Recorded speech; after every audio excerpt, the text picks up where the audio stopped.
সাকিবের ব্যাপারটা কিন্তু এটা চলমান ছিল, এমন না যে আজকেই কথা উঠেছে। এটা আমি যখন প্রেসিডেন্ট ছিলাম, আমি প্রেসিডেন্ট হওয়ার 2 মাস পর থেকে আমরা, আপনি জানেন 2 না 3-4 মাস পর থেকে যখন আমরা হোম সিরিজ খেলছিলাম সাউথ আফ্রিকার সাথে, তখন থেকে আমি চেষ্টা করছিলাম যে কোনো কারণে এই জিনিসটা ঘটে নাই, বাট ঘটে নাই দেখে ঘটবে না আগামীতে এটাও বলা যাবে না।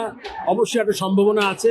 তার সাথে সাকিব কিন্তু আমি যখন চেষ্টা করেছি তার থেকে আরও 1 বছর প্লাস হয়েছে ওর ফিটনেস এবং সাকিব যেই প্লেয়ার, এটা আমার মনে হয় যে আপনার ওর জন্য ওর মাথা, আমি বাংলাদেশে যত ক্রিকেট আমরা তৈরি করেছি আমার মনে হয় এত প্রফেশনাল মেন্টালি, তো ফিজিক্যালটা ঠিক করে ফেলবে। এবং যদি আপনি যেটা বলেছেন, ক্রিকেট বোর্ড সবসময় চায় সাকিব বাংলাদেশের পরে খেলুক, যদি ওর ফিটনেস বা সিলেক্টেড হয়।